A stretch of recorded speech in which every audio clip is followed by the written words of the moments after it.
The Jimmy.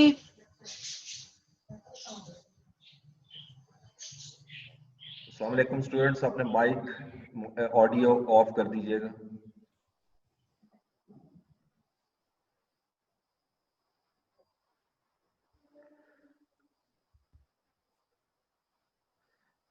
जी, अब्दुल्ला शौकत अली, अगर आप सुन रहे हैं तो आप इसको भी ऑफ करें अपना ऑडियो।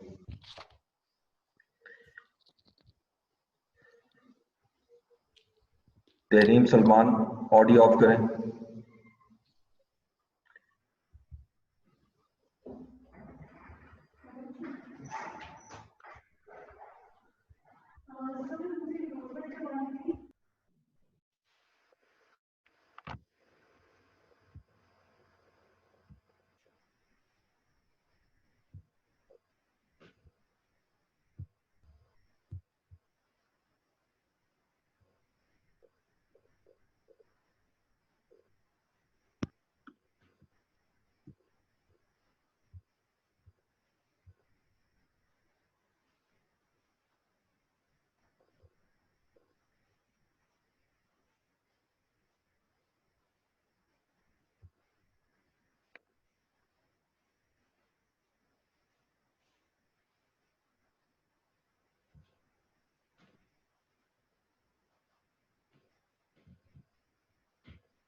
अस्सलाम वालेकुम स्टूडेंट्स, आज हम स्टार्ट करेंगे IFRS C1। ठीक है, बेसिकली ये भी उसी से रिलेट करता है IS 37 से। इसमें जो बेसिकली हम डिस्कस ये करेंगे कि अगर जो डिसमेंटलिंग कॉस्ट जो है उसको हम जो एस्टिमेट लगाते हैं कि फ्यूचर में इतनी कॉस्ट होगी और उसको प्रेजेंट वैल्यू में कन्वर्ट करते हैं, अगर उसके अंदर कुछ चेंजेस आ जाएं, जैसे आज आपने एक एसेट खरीदा और हमने एस्टिमेट किया कि इसकी यूजफुल लाइफ 15 इयर्स होगी। अब इट मीन्स कि 15 इयर्स के बाद जो आपका एसेट है उस पर इतनी कॉस्ट इनकर होगी, एक जो भी डिसमेंटलिंग कॉस्ट है वो इनकर होगी, हम उसको प्रेजेंट वैल्यू में कन्वर्ट कर लेते हैं। आफ्टर 2 और 3 इयर्स जो डिसमेंटलिंग कॉस्ट है वो हमारी एस्टिमेटेड कॉस्ट चेंज हो जाती है, या हमारा डिस्काउंट रेट जिस पे हम अनबाउंडिंग करते हैं या जिस पे बाउंडिंग करते हैं प्रेजेंट वैल्यू पर लेके आते हैं, उसके अंदर चेंज आ जाती है। उसको कैसे ट्रीट किया जाएगा उसके लिए हम IFRS C1 डिस्कस करेंगे। छोटा सा स्टैंडर्ड है लेकिन इसके अंदर कैलकुलेशन ज्यादा है, जरा वो आपने अंडरस्टैंड करनी है। ठीक है, तो सबसे पहले हम डिस्कस करेंगे इसकी एप्लीकेशन। जैसे मैंने अभी आपको बताई, एप्लीकेशन इसकी तब होगी जब दो सिचुएशन में से कोई भी एक सिचुएशन या दोनों सिचुएशन जो है वो अराइज हो। नंबर एक, a revision in the timing or amount of estimated cost, कि जो आपने एस्टिमेट की है फ्यूचर डिसमेंटलिंग कॉस्ट मेरी सपोज 50 मिलियन होगी, अगर उसकी टाइमिंग में चेंज आ जाए, लाइक पहले हम कह रहे हैं जी 10 इयर्स के बाद डिसमेंटलिंग करेंगे, आप कहते हैं जी 8 ईयर के बाद डिसमेंटलिंग करेंगे, या उसकी अमाउंट में चेंज आ जाए, तो हमें ये IFRIC 1 जो है वो अप्लाई करना पड़ेगा। B, a change in the current market based discount rate, यानी वो डिस्काउंट रेट जिस पर हम अनबाउंडिंग करते हैं, ठीक है, या जिसको हम यूज करते हैं प्रेजेंट वैल्यू पे लाने के लिए, वो जितनी भी अमाउंट आएगी वो भी आपकी उसके लिए भी हमें IFRIC जो है वो यूज करना पड़ेगा। अगर नेक्स्ट आए नेक्स्ट स्लाइड पे तो स्कोप की तरफ देखते हैं। Next scope, IFRIC applies to changes in the measurement of any existing decommissioning, restoration and similar liability that is both recognized as a part of cost of an item of property, plant and equipment in accordance with IAS 16 and recognized as a provision in accordance with IAS 37। देखो जिस वक्त आप provision create करते हैं dismantling की, तो ये मैं जरा शेयर कर रहा हूं आपके साथ,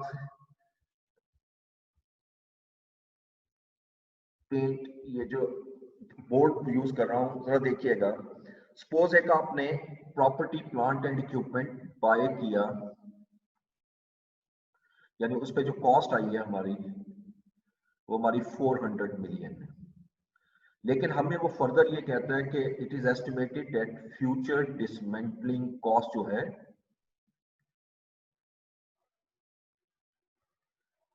ये चीज हम पढ़ चुके हैं, लेकिन मैं सिर्फ इस लाइन को एक्सप्लेन करने के लिए आपको ये लिख रहा हूं। फ्यूचर डिसमेंटलिंग कॉस्ट हमारी 40 मिलियन है और यूजफुल लाइफ जो है हमारी एसेट की वो 10 इयर्स है, और साथ में हमें वो कहता है कि डिस्काउंट रेट 7%।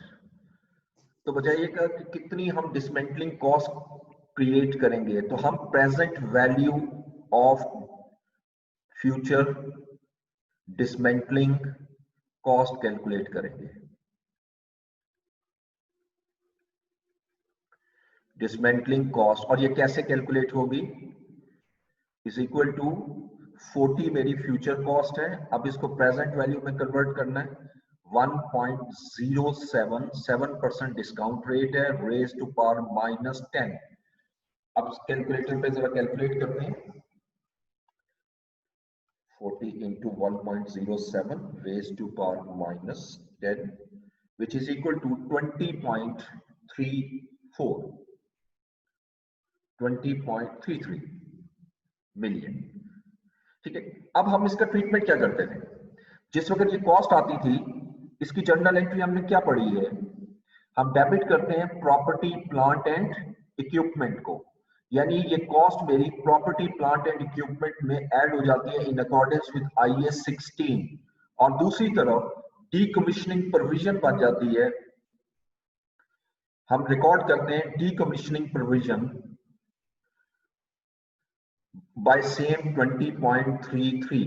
तो अगर आप और से देखें ये 20.33 इन अकॉर्डेंस विद IAS 16 हमने ऐड किया प्रॉपर्टी प्लांट एंड इक्विपमेंट में, और ये हमने 20.33 से IAS 37 के थ्रू हमने प्रोविजन क्रिएट कर दी। ठीक है जी, और ये अब मैं दोबारा स्लाइड पे आता हूं और देखिएगा कि यही वर्डिंग आपको समझ में आ जाएगी जो मैंने कहा आपको जी। तो ये दोबारा पढ़िएगा, तो क्या कह रहा है जी डीकमीशनिंग के बारे में, recognised as a part of cost of an item of property plant and equipment in accordance with IAS 16।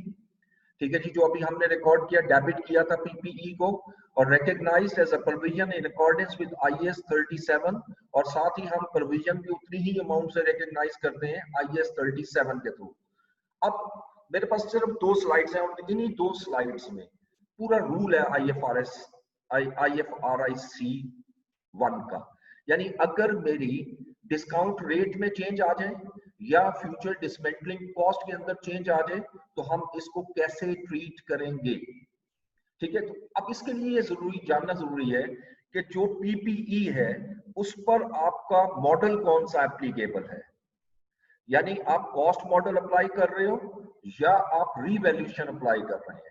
क्योंकि दोनों के अंदर रूल में फर्क आएगा। तो जरा अगली स्लाइड पे देखें। तो पहले हम जरा डिस्कस करेंगे कॉस्ट मॉडल। अगर हम प्रॉपर्टी प्लांट एंड इक्विपमेंट में कॉस्ट मॉडल यूज कर रहे हैं और हमारी डिस्काउंट रेट या फ्यूचर डिसमेंटलिंग कॉस्ट के अंदर कुछ चेंज आती है, तो हम उसको कैसे हैंडल करेंगे, उसका रूल पहले पढ़िएगा और फिर मैं करके दिखाता हूं। Changes in the liability are added. यकीनी बात है, अगर मेरी फ्यूचर डिसमेंटलिंग कॉस्ट चेंज होती है, उसका इफेक्ट भी आपका लायबिलिटी पर आएगा, या लायबिलिटी प्रोविजन जिसको कह लें, प्रोविजन या बढ़ेगी या प्रोविजन कम होगी। इसी तरह अगर डिस्काउंट रेट मेरा चेंज हो जाता है, उस डिस्काउंट रेट की वजह से भी मेरी प्रोविजन पे इंपैक्ट आएगा। तो वो ये लिख रहा है चेंजेस इन लायबिलिटी, यानी जितनी चेंज आ रही है लायबिलिटी में, आर एडिड और डिडक्टेड फ्रॉम। ये डिपेंड करता है कि इंक्रीज होगा या डिक्रीज, इसको अभी डिस्कस करेंगे। From the cost of related asset in the current period, यानी आपने उसका दूसरा इफेक्ट एसेट की कॉस्ट पर लेकर जाना है, जो अभी हमने एंट्री पास की थी। ठीक है, इस लाइन को एक्सप्लेन करने के लिए मैं दोबारा उसी आपका जो है बोर्ड पे आता हूं और वहीं पे एक्सप्लेन कर रहा हूं। जरा देखिएगा इस पैराग्राफ के हवाले से। जी देखिए, अब इसी एग्जांपल को मैं कंटिन्यू कर रहा हूं। फर्ज कीजिएगा ये हमारी 1 जनवरी 2017 थी। अच्छा, अब मैंने 31 दिसंबर 2017 को क्या करना है, मैंने 31 दिसंबर 2017 को सबसे पहले डेप्रिसिएशन रिकॉर्ड करनी है। Depreciation expense debit, accumulated depreciation credit. और डेप्रिसिएशन किस अमाउंट पर निकलेगी, हमारा एसेट जो है 400 प्लस, ये प्लीज अपने ऑडियो ऑफ करेंगे। किसका ऑडियो ऑन है?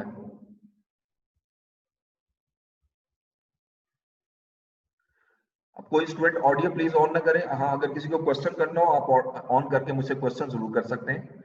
400 में खरीदा था और फ्यूचर डिसमेंटलिंग कॉस्ट जो है, जो प्रेजेंट वैल्यू में मैंने कन्वर्ट की थी 20.33।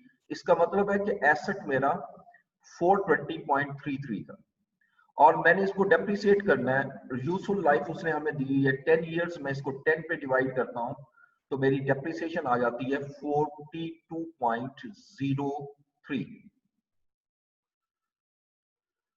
42.03। और साथ ही दूसरी एंट्री हम क्या करते हैं इसके साथ ही, अनबाउंडिंग की, यानी जितनी आपकी डीकमीशनिंग प्रोविजन आपने क्रिएट की थी उसको अनबाउंड करोगे। जब अनबाउंड करेंगे तो एंट्री बनेगी फाइनेंस कॉस्ट डेबिट और प्रोविजन फॉर डिसमेंटलिंग या डीकमीशनिंग प्रोविजन क्रेडिट। और ये किस अमाउंट से होगी, आपकी जो कमीशन, ये जो डीकमीशनिंग प्रोविजन थी वो 20.33 थी, इसका सिंपल मैं लूंगा 7%, यानी अनबाउंडिंग कर रहा हूं। अब 20.33 का 7% लूं तो ये आ रहा है हमारे पास 1.42। जिनके पास कैलकुलेटर है वो चेक कर सकते हैं, 1.42। ओके, अब इस साल के एंड पर मेरी प्रॉपर्टी प्लांट एंड इक्विपमेंट का क्या बैलेंस है, WDV क्या है, 420.33 का एसेट था जो कि डेप्रिसिएट हो चुका है 42.03 से। तो प्रॉपर्टी प्लांट एंड इक्विपमेंट की जो WDV है, जो स्टेटमेंट ऑफ फाइनेंशियल पोजीशन में जाएगी, वो कितनी अमाउंट से जाएगी, 42.03 माइनस करें तो 378.30। 378.30 सॉरी। और सेकंड, डीकमीशनिंग प्रोविजन। अब मेरी बुक में कितने अमाउंट से शो होगी कि पहले हमारी थी 20.33, लेकिन अनबाउंडिंग हुई 1.42 से तो ये बन जाएगा 21.75। ये जो वैल्यू आ रही है this will be shown as non current asset और ये अमाउंट शो होगी नॉन करंट लाइबिलिटी। ठीक है जी, ये तो मेरा साल खत्म हुआ 31 दिसंबर 2017। अब मैं IFRS की तरफ मूव करूंगा 2018 में। लेट्स से इन 31 दिसंबर 2018 आप रिवाइज करते हैं और रिवाइज ये करते हैं जी कि जो फ्यूचर डिसमेंटलिंग कॉस्ट है ईयर एंड पर, डिसमेंटलिंग कॉस्ट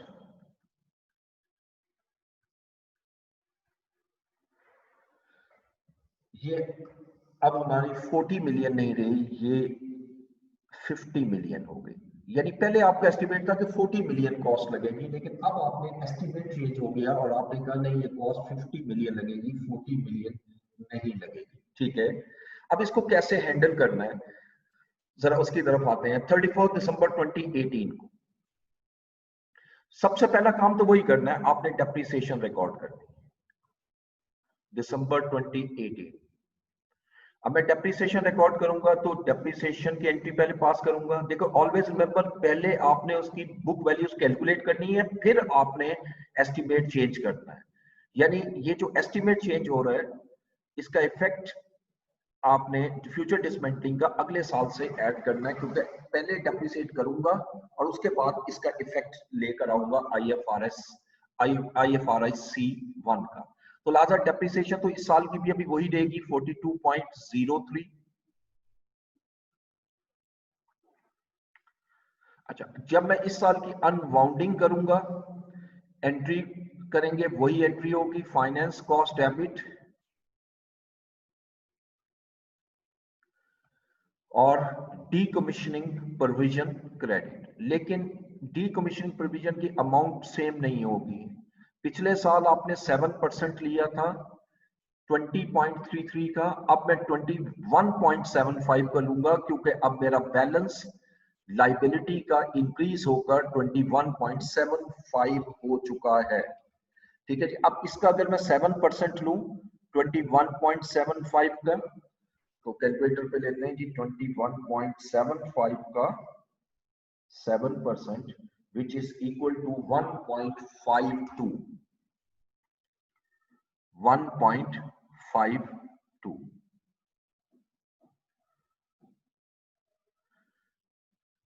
ठीक है जी। अच्छा, अब इसके बाद हम जरा एसेट्स की वैल्यू निकाल लेते हैं। पीपीई की वैल्यू इस वक्त कितनी है? पीपीई और डीकमीशनिंग प्रोविजन, क्योंकि मैंने अब इसमें एडजस्टमेंट करनी है इसलिए मैं इसको कॉलमर फॉर्म में एक वर्किंग बना रहा हूं। तो मेरी जो WDV ओपनिंग थी प्रॉपर्टी प्लांट एंड इक्विपमेंट में, वो कितनी थी? 378.30 और डीकमीशनिंग प्रोविजन की ओपनिंग WDV 21.75 थी। ओके, सबसे पहले इस साल मैंने डेप्रिसिएशन रिकॉर्ड की। जब मैंने डेप्रिसिएशन रिकॉर्ड की तो डेप्रिसिएशन कितनी आई जी हमारी? 42.03। और फिर हमने फाइनेंस कॉस्ट रिकॉग्नाइज की। फाइनेंस कॉस्ट 1.52 से मेरी डीकमीशनिंग प्रोविजन इंक्रीज हो गई। अब यहां तक पहले हम प्लस कर लेते हैं, प्लस माइनस करते हैं। तो WDV ये बिफोर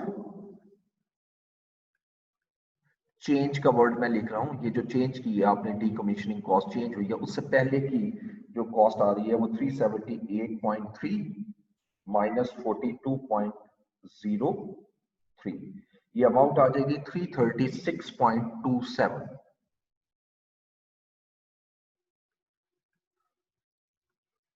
और डीकमीशनिंग प्रोविजन तो ऐड होगी 21.75 प्लस 1.52 23.27। अच्छा, अब आपने यहां इसको थोड़ी सी स्पेस छोड़नी है, क्योंकि अब मैं एक और वर्किंग बनाऊंगा जो चेंज की है। देखें अब इस वक्त फ्यूचर डिसमेंटलिंग कॉस्ट मेरी कितनी है, 50 मिलियन। ठीक है, तो मैं आज की डेट में प्रेजेंट वैल्यू कैलकुलेट करता हूं। ठीक है, प्रेजेंट, ये यहां वर्किंग ला रहा हूं, working to present value of future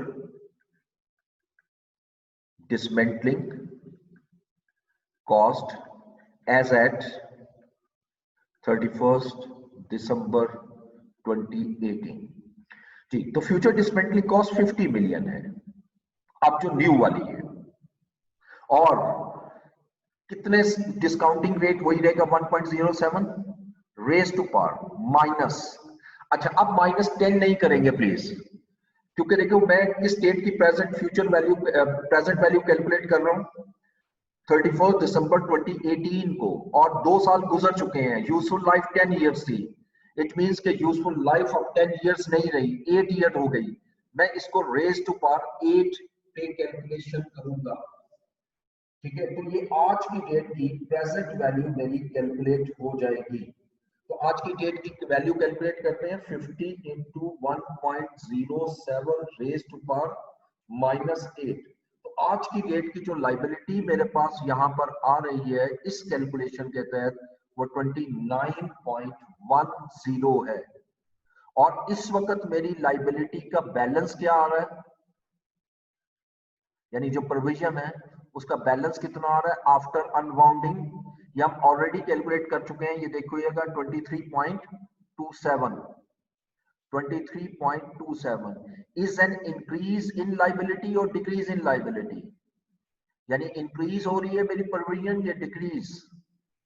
तो वेरी सिंपल, इस वक्त मेरी प्रोविजन का बैलेंस है 23.27, जो इंक्रीज होकर 29.10 में चला गया।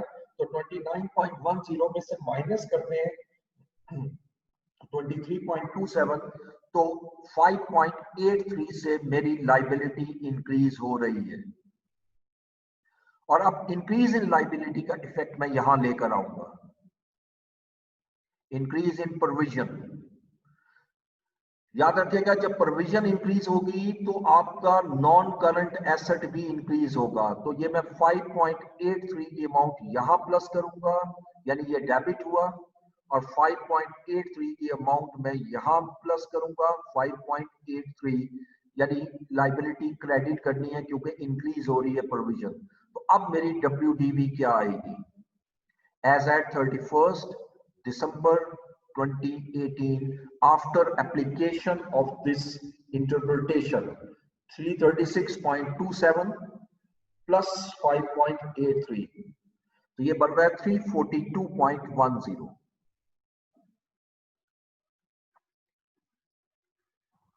और लाइबिलिटी देखें 23.27 प्लस 5.83, तो 29.10।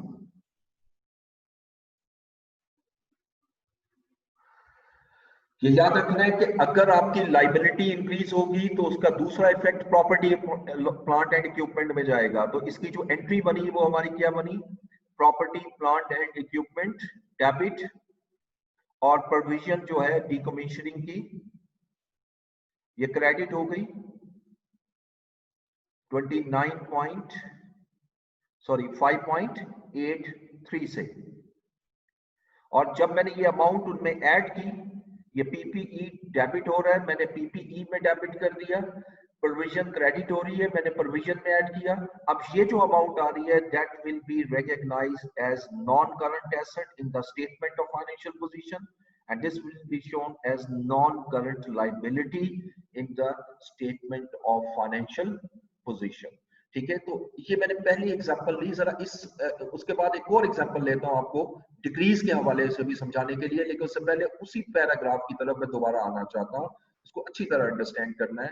ये लाइन फिर पढ़िएगा, changes in the liability are added to. अब देखिए मैंने चेंज इन लाइबिलिटी पहले कैलकुलेट की, अब या तो वो ऐड होगा, ऐड कब होगा, when there is an increase in liability, और डिडक्ट कब होगा, when there is a decrease in liability. ठीक है, changes in liability are added और deducted from the cost of related asset in the current period. ठीक है जी। अब जरा एक और एग्जांपल लेते हैं, मैं दोबारा शेयर करूंगा आपसे। अब एक और नई एग्जांपल ले लेते हैं, नई फाइल ओपन करके।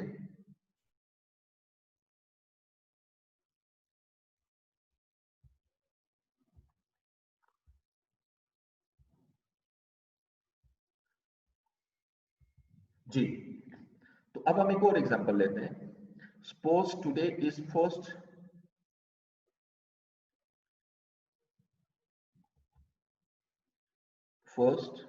जनवरी 2017 और हमने एक प्लांट बाय किया जिसकी कॉस्ट 300 मिलियन थी। इंस्टॉलेशन कॉस्ट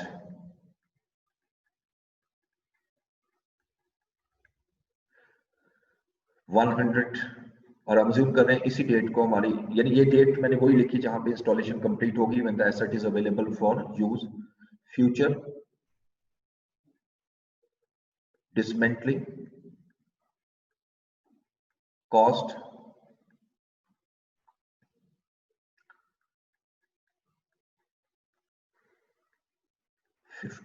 55 मिलियन और यूजफुल लाइफ 10 years और डिस्काउंट रेट 8%। जी स्टूडेंट्स, तो सबसे पहले हमें कैलकुलेट क्या करना है, इसी डेट को हमारा एसेट कितनी अमाउंट पे रिकॉग्नाइज होगा, यानी पीपीई की कॉस्ट मैंने पहले कैलकुलेट करनी है इसी डेट को, 1 जनवरी 2017।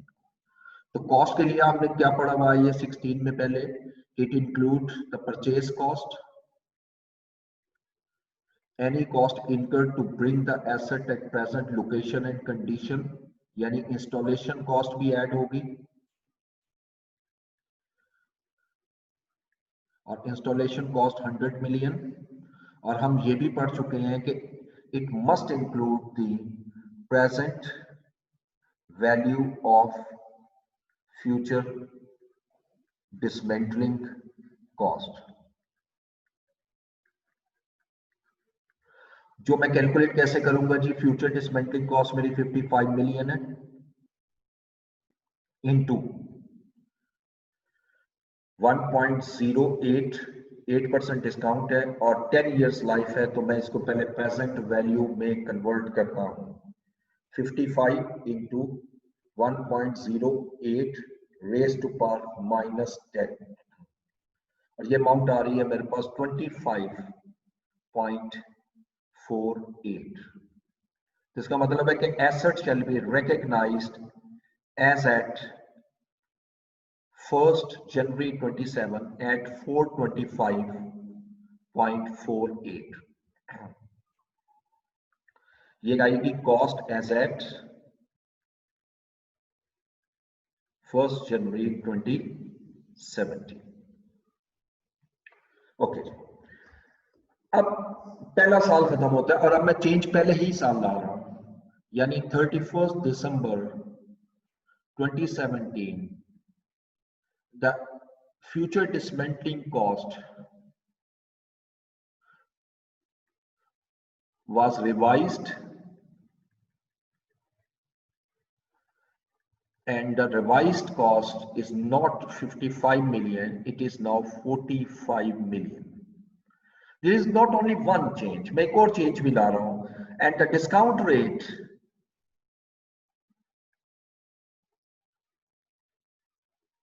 was also 9%। मैंने दो चेंजेस इसमें लाया। पहले क्वेश्चन में, पहले एग्जांपल में हमने एक डिस्कस की थी, इसमें दोनों ले आया। ओके, सबसे पहले 31 दिसंबर 2017 को हम डेप्रिसिएशन रिकॉर्ड करेंगे जिस तरह नॉर्मली करते हैं।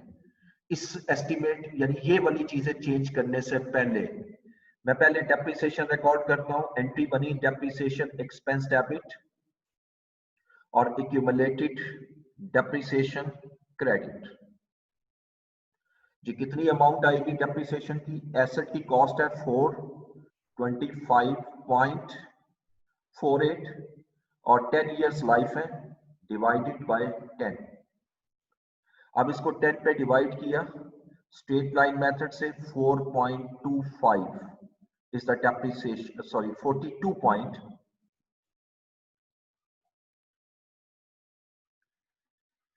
this is 42.55 is the depreciation expense. Okay, इसके बाद दूसरी एंट्री इसी डेट को कौन सी होगी? Unwinding of finance cost. Finance cost में डेबिट करूंगा। अब मैंने प्रोविजन को अनबाउंड करना है और मैं क्रेडिट कर दूंगा डीकमीशनिंग प्रोविजन।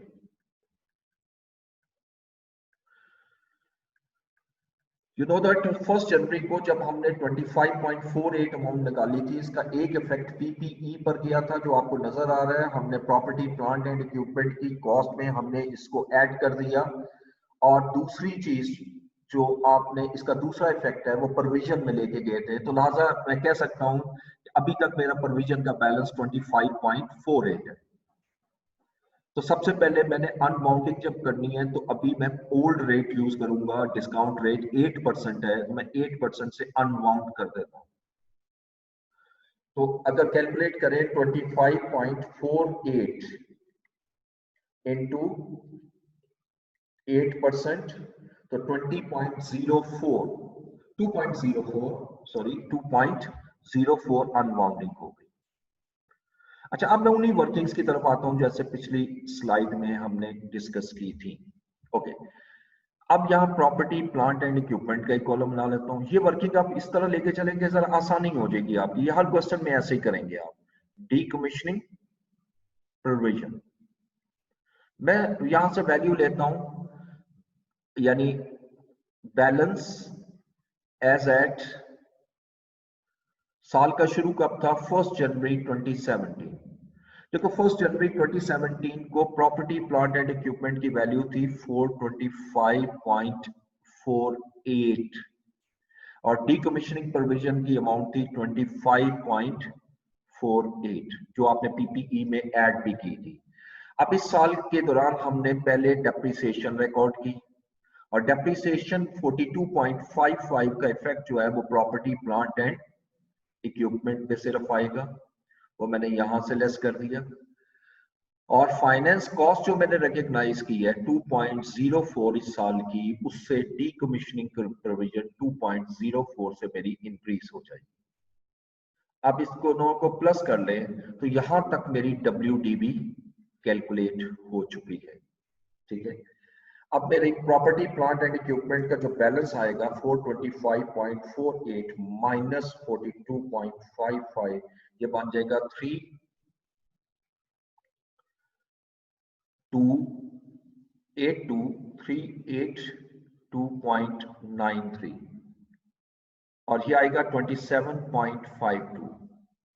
स्टूडेंट्स अपने कैलकुलेटर पास रखेंगे तो आपको खुद कैलकुलेशन करेंगे तो ज्यादा समझ में आएगा, क्योंकि मैं तो कैलकुलेशन कर रहा हूँ, कैलकुलेटर पर मिस्टेक भी हो सकती है, तो आप अपना जरूर कैलकुलेट कीजिएगा। ठीक है, उसके बाद WDB के बाद अब मैंने जैसे बताया था, अब मैंने इसका इफेक्ट लाना है या इंक्रीज इन लाइबिलिटी या डिक्रीज इन लाइबिलिटी। यकीनन यहाँ जो मैंने वैल्यूज ली हैं इट इज ऑब्वियसली कि मेरी लाइबिलिटी डिक्रीज होगी, तो मैं यहाँ डिक्रीज इन प्रोविजन का वर्ड लिख लेता हूँ, डिक्रीज इन प्रोविजन, और इसके लिए मैं वर्किंग नंबर 2 बना देता हूं। ये वर्किंग 2, असल में ये जो हमने बनाई है ये वर्किंग नंबर 1। ओके, तो आज की डेट में अब मेरी प्रोविजन की वैल्यू क्या होनी चाहिए? Present value of future dismantling cost. अच्छा, अब डिसमेंटलिंग कॉस्ट मेरी कितनी एस्टिमेट है? Now the estimate has changed, पहले 55 था, अब हमने 45 एस्टिमेट लगाया है। और इसको जब मैं प्रेजेंट वैल्यू में कन्वर्ट करूंगा तो मुझे डिस्काउंट रेट चाहिए। इससे पहले डिस्काउंट रेट 8% था और now the discount rate has been change to 9%, तो 1.09। अच्छा, अब रेज टू पावर कितना करेंगे? माइनस, पहले 10 इयर्स लाइफ थी, 1 साल हम कंप्लीट कर चुके हैं, यूजफुल लाइफ ऑफ हमारी 9 इयर्स है, यानी ये डिसमेंटलिंग कॉस्ट मैंने 9 इयर्स के बाद पे करनी है। अब इसको अगर कैलकुलेट करते हैं 45 into 1.09 raise to power -9 which is equal to 20.72।